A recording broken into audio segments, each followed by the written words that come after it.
Hello all வணக்கம். Welcome to Nidahas creations. எல்லோரும் எப்படி இருக்கீங்க? கண்டிப்பாக ரொம்ப நல்லா இருப்பீங்கன்னு நினைக்கிறேன், நம்புகிறேன். ஸோ கார்த்திகை மாதம்னாலே ரொம்ப ஸ்பெஷல் கார்த்திகை தீபம் தலையா. ஸோ ரொம்ப கிட்ட நெருங்கிருச்சு. கிட்டன்னு கூட சொல்ல முடியாது, நாளன்னைக்கு கார்த்திகை தீபம், அவ்வளோதான்.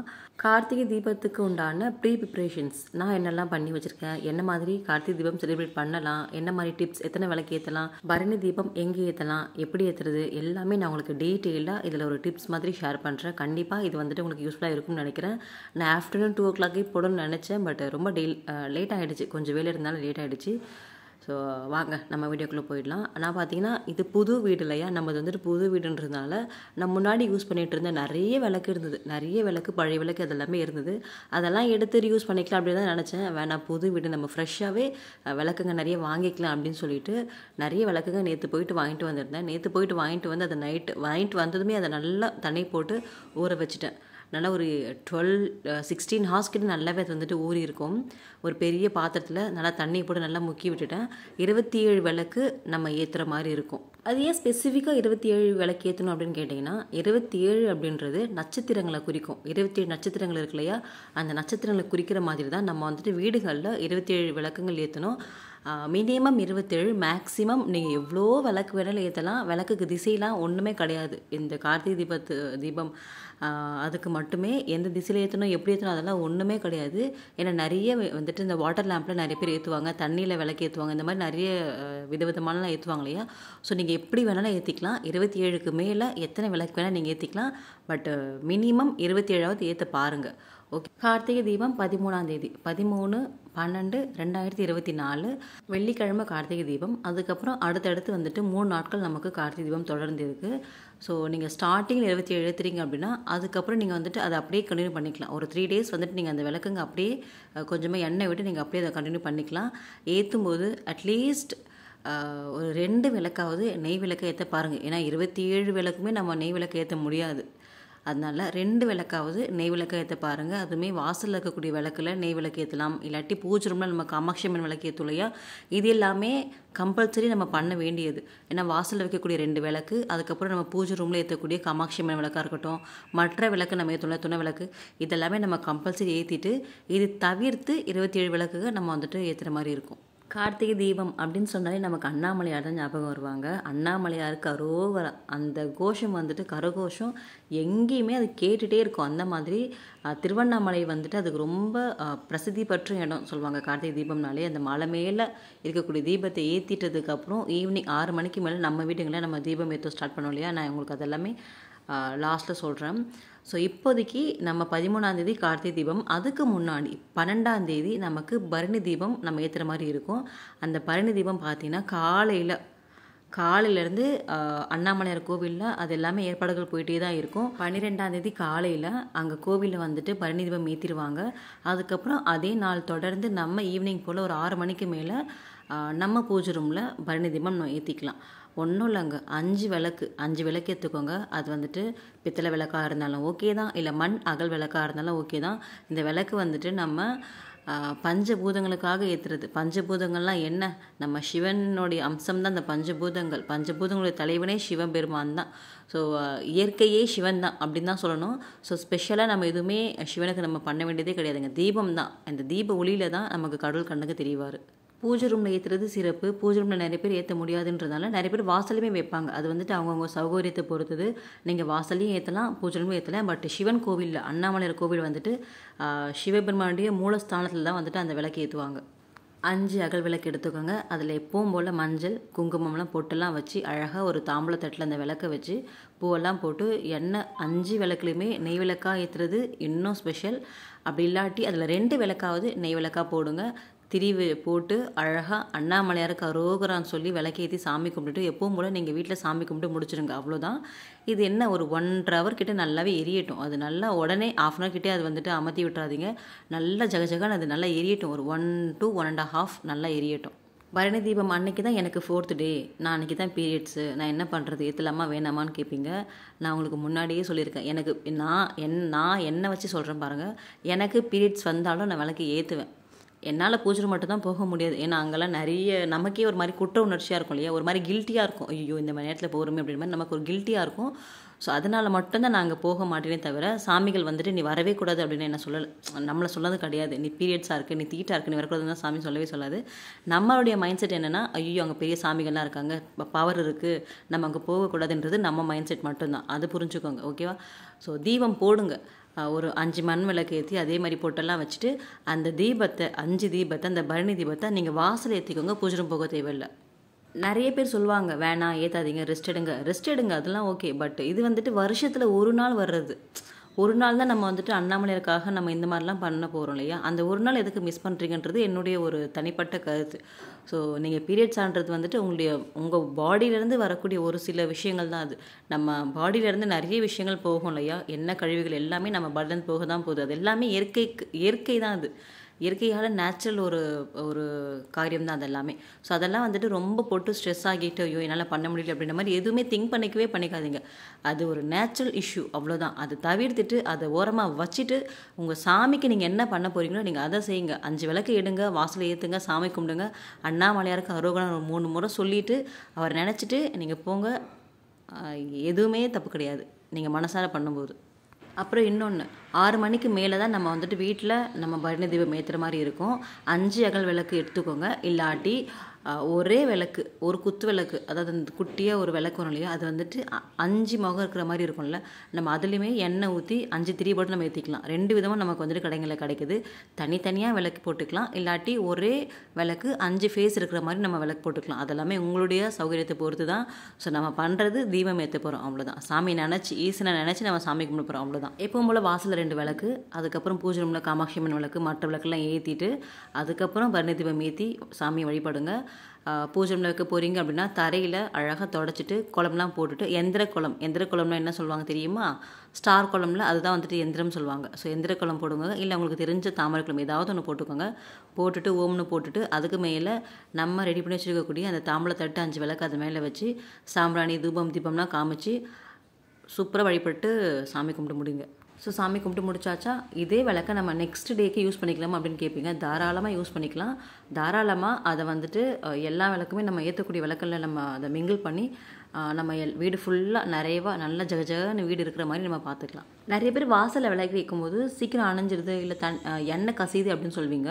இப்போ நமக்கு மண் விளக்காக இருந்ததுன்னா கண்டிப்பாக எண்ணெய் கசியும். நம்ம எவ்வளோ தான் தண்ணியில் போட்டு ஊற வச்சாலும் நல்லாவே எண்ணெய் கசியும். அதுக்கு அடியில் வந்துட்டு ஒரு வாழை இலை இருக்கு இல்லையா, அதை நல்லா கட் பண்ணி அதுக்கு மேலே விளக்கு வைங்க. இல்லாட்டி சின்ன சின்ன தட்டுங்கள்லாம் கடைகளில் கிடைக்குது, அதை வாங்கி விளக்கு வைங்க. அப்படியே இல்லை அப்படின்னா கீழே வந்துட்டு அந்த விளக்குக்கு அடிப்பகுதியில் நெயில் பாலிஷ் வரும் இல்லையா, அதை வந்துட்டு நீங்கள் ஃபுல்லாக பெயிண்ட் மாதிரி பண்ணிவிட்டு விளக்கு வச்சிங்கன்னா நமக்கு எண்ணெய் கசியாது. பட் இருந்தாலும் என்ன பண்ணாலும் லைட்டாக எண்ணெய் கசிய தான் செய்யும்.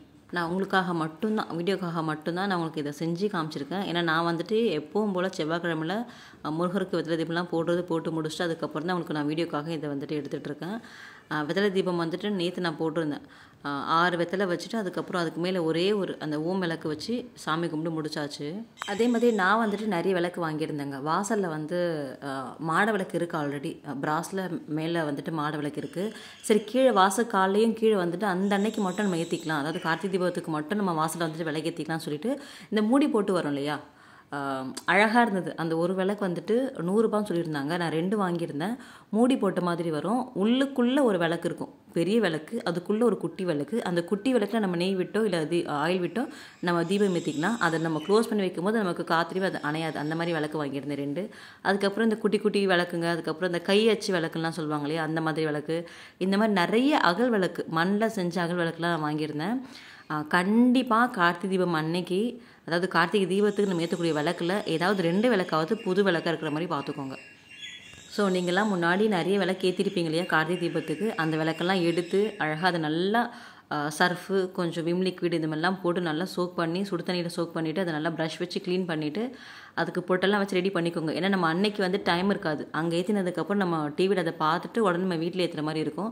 டக்குன்னு வாசலேருந்து வீடு ஃபுல்லாக விளக்கெலாம் ஏற்றிட்டு சாமி கும்பிட்டு நம்ம அந்த வேலையை வந்துட்டு இந்த மாதிரி நேரத்தில் அதை வச்சுக்கிட்டோம் அப்படின்னா நமக்கு அப்படியே ரொம்ப இழுக்கிற மாதிரி இருக்கும். நமக்கும் டைமிங் மிஸ் ஆகும்போது என்னடா இது அப்படின்ற மாதிரி ஒரு மைண்ட் செட்டே இல்லாமல் ஆகிடும். நான் சொன்னாலையா ஒரு விளக்கு, அது இந்த விளக்கு தாங்க. ரொம்ப அழகாக இருந்தது, கொஞ்சம் பெரிய சைஸ் விளக்கு.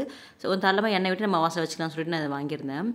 பழைய விளக்கெல்லாம் எடுத்து நல்லா க்ளீன் பண்ணிவிட்டு பொட்டெல்லாம் வச்சு ரெடி பண்ணி வச்சுக்கோங்க. எல்லாத்துலேயுமே திரியெல்லாம் போட்டு வச்சுக்கோங்க. திரி வந்துட்டு ஒரு பாட்டிலில் நிறைய எண்ணெய் விட்டு அதில் திரியை நல்லா சோக் பண்ணி வச்சுக்கோங்க. அப்போ தான் நமக்கு வந்துட்டு அன்றைக்கி எடுத்து யூஸ் பண்ணுறது வசதியாக இருக்கும். வாசலை ஏற்ற போகிறீங்க அப்படின்னா நல்லா தடிமான திரி வரும் இல்லையா, ஒரு மாதிரி பஞ்சு திரி, காட்டன் திரின்னு சொல்லுவாங்க இல்லையா, அந்த மாதிரி காட்டன் திரி யூஸ் பண்ணிங்கன்னா நல்லா நின்று எரியும் நமக்கு. ஸோ நான் ஊற போட்டிருந்த விளக்கு எல்லாமே நல்லா ஊறிடுச்சு. என்ன தான் ஊறினாலும் லைட்டாக கசிய தான் செய்யும், அது பரவாயில்ல, நம்ம அட்ஜஸ்ட் பண்ணிக்கலாம். நான் சொன்ன விளக்கு இது தாங்க. அது பாருங்கள் நல்லா பெருசாக இருக்குது. அதுக்குள்ளே ஒரு விளக்கு இருக்குது, அப்படியே ஒரு பானை மாதிரி நல்லா இருந்தது. எல்லாத்தையும் நல்லா தொடச்சிட்டு இப்போ நல்லா இதை காய வச்சுட்டு அதுக்கப்புறம் பொட்டெல்லாம் வச்சு ரெடி பண்ணி வைக்கணும். இப்போ நான் ரெடி பண்ணிட்டேன் அப்படின்னா எனக்கு அன்றைக்கி பண்ணுறதுக்கு ஈஸியாக இருக்கும். இன்னொன்று, நம்ம கார்த்திகை தீபத்துக்கு விளக்கேற்றும் போது பாத்ரூம் கிட்டேயும் விளக்கேற்றணுமான்னு கேட்பீங்க. கண்டிப்பாக நம்ம வீட்டில் யூஸ் பண்ணுற எல்லாமே நமக்கு ஒரு தெய்வீகம் தான். எல்லாமே நம்ம வீட்டில் இருக்கக்கூடிய ஒரு விஷயங்கள் தான். ஸோ இது வந்துட்டு இது அந்த ஏரியா தான், இது இந்த ஏரியா தான், இங்கெல்லாம் பண்ணக்கூடாது அப்படின்னு எந்த ஒரு கட்டாயமும் கிடையாது. பாத்ரூம் வாசக்காலையும் 2 விளக்கு வைங்க, அதில் ஒன்றும் தப்பு கிடையாது. அங்கேயும் நம்ம வச்சு தான் ஆகணும். இன்னொன்று, இப்போ நான் வந்துட்டு வெள்ளிக்கிழமை செவ்வாய்க்கிழமை சாமி கும்பிடும்போது பாத்ரூம்லேயும் சாம்பிராணி காட்டுவேன். ஏன்னா எல்லா இடத்துலையும் தான் நமக்கு பாசிட்டிவிட்டி வேணும் இல்லையா, அங்கே இருக்கக்கூடாது இங்கே மட்டும் தான் இருக்கணும் அப்படின்னு எதுவும் இல்லை இல்லையா. ஸோ நான் பாத்ரூம்லேயும் தான் அந்த சாம்பிராணிலாம் காட்டுவேன். அது தப்பு கிடையாது, எல்லாமே நீங்கள் எடுத்துக்கிற விதத்தில் தான் இருக்குது. பூஜை ரூமில் உண்ணாமலை அம்மா படம் இருந்தால் அழகாக எடுத்து வச்சுக்கோங்க. எடுத்து வச்சு எப்பவும் போல் நம்ம சாமி கும்பிடுவோம்ல, அது மாதிரி அவங்களுக்கு பிரசாதமாக செஞ்சு வைங்க. பிரசாதம் வெறுமனே பால், பழம், சர்க்கரை இதெல்லாமே இருந்தால் ஓகே தான். அப்படி இல்லை நீங்கள் லிங்கம்லாம் வச்சுருக்கீங்க அப்படின்னா அன்றைக்கி அபிஷேகம் பண்ணிக்கலாம். என்ன அபிஷேகம் நம்ம பண்ணிக்கலாம். படத்துக்கு அழகாக பூவெல்லாம் போட்டுட்டு விளக்கெலாம் ஏற்றி முடிச்சுட்டு அந்த கரகோஷம் இருக்கு இல்லையா, அண்ணாமலையாருக்கு அரோகரா, அதெல்லாம் நம்ம சொல்லி முடிச்சுட்டு சாமி பிரசாதத்தை சாமிக்கு படையெல்லாம் போட்டு நம்ம வீட்டில் சாப்பிட்டுக்கலாம். ஆனால் விளக்கு ஏற்றுறது ஒரு 1 to 1.5 hours நல்லா விளக்கு ஏறி விடுங்க. டக்குன்னு அதை வந்துட்டு அணைக்காதீங்க. இன்னொன்று, டிவியில் இப்போ நம்ம சஷ்டி அன்னைக்கு டிவியில் அந்த சூரசம்ஹாரம் பார்ப்போம் இல்லையா, அதே மாதிரி தான் கார்த்திகை தீபம் அன்னைக்கு டிவியில் நமக்கு அங்கே மலையில் ஏற்றுற ஜோதி காட்டுவாங்க. எப்படி ஏற்றுவாங்க அதெல்லாம் காட்டுவாங்க நமக்கு. அதெல்லாம் பாருங்கள், அதெல்லாம் பார்க்குறதுக்கு அவ்வளோ நல்லாயிருக்கும். அதெல்லாம் பார்த்துட்டு வீட்லேயே நீங்கள் அண்ணாமலையாரை கூப்பிடுங்க. பிரசாதம் பார்த்தீங்கன்னா அவளை நல்லா அலசிட்டு நல்லா பிழிஞ்சு அது கூட சக்கரை வெல்லம், அதுக்கப்புறம் சக்கரை வெல்லம் ஏதாவது ஒன்று தேங்காய்லாம் போட்டு வைப்பாங்க. அதுக்கப்புறம் இன்னொன்று வந்துட்டு ரொம்ப ஃபேமஸானது, கார்த்திகை மாதம் அப்பன்னு கூட சொல்லுவாங்க இது பேர். வாழைப்பழம், பச்சரிசி, தேங்காய், ஏலக்காய் இதெல்லாம் போட்டு செய்கிற அப்பம். இது எப்படி செய்யுதுன்னு சொன்னால் உங்களுக்கு நான் சும்மா ஷேர் பண்ணுறேன் அப்படின்னு சொல்லிட்டு, நான் ஒரு 3 hours முன்னாடியே பச்சரிசி நல்லா கழுவி ஊற போட்டுட்டாங்க. அதை வந்துட்டு ஒரு மிக்ஸி ஜாரில் ஆட் பண்ணிவிட்டு இது கூடவே ஒரு கைப்பிடி அளவுக்கு தேங்காய் துருவல் ஆட் பண்ணிக்கோங்க. இது கூடவே ஒரு 4-5 ஏலக்காய் ஆட் பண்ணிக்கோங்க. ஏலக்காய் வந்துட்டு நல்லாயிருக்கும் அந்த ஃப்ளேவரு. அதுக்கப்புறம் ஒரே ஒரு நல்ல பழுத்த வாழைப்பழமாக சேர்த்துக்கோங்க. லைட்டாக கொஞ்சமாக தண்ணி விட்டு மிக்சியில் போட்டு நல்லா கிரைண்ட் பண்ணிக்கோங்க. நல்லா ஒரு ஸ்மூதி மாதிரி நமக்கு வரும் இது. இதை வந்துட்டு நல்லா அடித்து லைட்டாக உப்பு மட்டும் சேர்த்துக்கோங்க. உப்பு எதுக்குன்னு பார்த்தீங்கன்னா நம்மளுடைய அந்த சீக்கிரம் இல்லையா ஸ்வீட்டு, நல்ல ஒரு 10 ஸ்பூன் அளவுக்கு நான் வந்துட்டு நாட்டு சக்கரை இது கூட ஆட் பண்ணியிருந்தேன். இதெல்லாம் சேர்த்து நல்லா அரைச்சிட்டு லைட்டாக உப்பு சேர்த்திங்கன்னா நமக்கு நல்லா அந்த ஸ்வீட்னஸை என்ஹான்ஸ் பண்ணி கொடுக்கும். ஸோ நல்லாயிருக்கும். நல்லா அடித்து வச்சுட்டு அதுக்கப்புறம் ஒரு 1/4 hour கழித்து நல்லா ஒரு கடாயில் எண்ணெய் விட்டு, எண்ணெய் மிதமான சூட்டில் இருக்கும்போது ஒரு கரண்டியை ஒரு அப்பமாக நீங்கள் போட்டு எடுத்தீங்க அப்படின்னா நல்லா நமக்கு மேலே பந்து போல் உப்பி வரும். சூப்பராக இருக்கும். இது சாப்பிடவே செம்ம டேஸ்ட்டாக இருக்கும். கண்டிப்பாக இது வந்துட்டு சிம்பிளாக தான் இருக்கும். நம்ம மிக்ஸ் அரைக்க போகிறோம், ஊற்ற போகிறோம், செய்ய போகிறோம், அவ்வளோதான். வித்தின் ஒரு 15 minutes நம்ம ரெடி பண்ணிக்கலாம். இல்லை எனக்கு ரொம்ப லேட் ஆகும், நான் வந்துட்டு ஆஃபீஸ்லாம் போயிட்டு வரேன் அப்படின்போது நீங்கள் வெறும் பால் மட்டும் காய்ச்சி வச்சுக்கலாம். பால் கூட நல்ல ஸ்வீட்னஸாக கலந்து சக்கரை கலந்து ஏலக்கெல்லாம் போட்டு வச்சிங்கன்னா இன்னும் கொஞ்சம் சாமிக்கு நம்ம சூப்பராக வச்சாச்சு அப்படின்ற நமக்கு ஒரு ஃபீல் கிடைக்கும், அவ்வளோதான். ஸோ பாருங்கள், அந்த ஸ்மூதி மாதிரி இருக்கக்கூடிய அந்த அப்பா மிக்ஸ் ரெடி ஆகிடுச்சு. இது நல்லா அடிச்சுட்டு அதுக்கப்புறம் நான் ஒன்றா சுட்டு எடுத்துக்க போகிறேன்.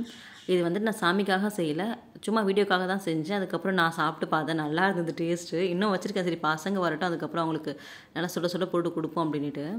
நம்மக்கிட்ட படமே இல்லை, சிலையே இல்லை, ஆனால் நான் சாமி கும்பிடணும் அப்படின்போது நம்ம எப்போவுமே ஃபாலோ பண்ணுறது ஒரு விஷயம் தான் இல்லையா. அது எல்லாருமே பொதுவாக காமனாக எல்லாருமே சொல்கிறது, ஒரு விளக்கேற்றி அந்த விளக்கில் அந்த தீபத்தில் நீ நினைக்கக்கூடிய சாமி ஆவாகனம் செஞ்சு நீ நினச்சிக்க அப்படின்னு சொல்லுவோம். ஸோ அந்த தீபத்துக்கு உண்டான நாளே பார்த்தீங்கன்னா அந்த கார்த்திகை தீபம்னு சொல்லுவாங்க. அவ்வளோ பெரிய மலையில் அண்ணாமலையோட தீபம் ஏற்றினதுக்கப்புறம் நம்ம வீட்டில் அவரை வழிபடும்போது எவ்வளோ நல்லா இருக்கும்ல. ரொம்ப ஒரு மாதிரி ரொம்ப ஹாப்பியாக இருக்குது. எனக்கு எப்படா அந்த நாள் வரும் அப்படின்ற மாதிரி தான் இருக்குது. ஏன்னா நம்மளுடைய குலதெய்வமோ நம்மளுடைய இஷ்ட தெய்வமோ நம்ம வைக்கக்கூடிய படங்கள்லையோ நம்ம வைக்கக்கூடிய சிலைங்கள்லையோ இல்லை, நம்ம ஏற்றக்கூடிய தீபத்தில் தான் இருக்காங்க. ஏன்னா சாமிக்கு, தெய்வத்துக்கு, இறைவனுக்கு உருவம் கிடையாது. அவங்க அருவுருவம் மற்றவங்க. அவங்களுடைய அந்த உணர்வே அந்த தீபம் தான், அந்த தீப ஒளி தான். ஸோ கண்டிப்பாக வீட்டில் வந்துட்டு எல்லாரும் எந்த ரீசனும் சொல்லாதீங்க, இது இருக்குது அது இருக்குது வீட்டில் நான் அப்படி எப்படி எந்த ரீசனும் சொல்லாதீங்க. நம்ம மனசார செய்யணும் அப்படின்னு நினச்சா நம்ம செய்வோம். நம்ம மனசுக்கு ஒரு சக்தி இருக்குன்னு நான் சொல்லியிருக்கேன் இல்லையா, நம்ம பண்ணணும்னு நினச்சா நம்ம பண்ணிவிடுவோம். இல்லை எனக்கு இந்த ரீசன் நான் பிடிச்சிக்கிட்டேன், இந்த ரீசனால் நான் வந்துட்டு பண்ண மாட்டேன் அப்படின்னு நீங்கள் நினச்சிங்கன்னா நீங்கள் எவ்வளோ தான் பண்ணணும், நீங்கள் வந்துட்டு அந்த சுச்சுவேஷன் அமைஞ்சாலும் நீங்கள் பண்ண மாட்டீங்க. ஸோ நினைங்க, நான் பண்ணணும், நான் சாமி கும்பிடணும், நான் விளக்கு வைக்கணும்னு நினைங்க, கண்டிப்பாக உங்களால் முடியும். நீங்கள் வந்துட்டு சாமி கும்பிட்றத ஃபுல் சாட்டிஸ்ஃபேக்ஷனோடு பண்ணுங்கள். சாமி விஷயத்தில் எதுவுமே வந்துட்டு ஐயோ தப்பாயிடுச்சு அப்படின்னு நினைக்கவே நினைக்காதீங்க. ஃபுல் சாட்டிஸ்ஃபேக்ஷனோட ஒரு விஷயத்த பண்ணுங்கள், கண்டிப்பாக அது நல்லதே போய் அமையும். ஸோ எல்லாருக்கும் இனிய கார்த்திகை தீபம் நல்வாழ்த்துகள். அண்ணாமலையாருக்கு அரோகரா.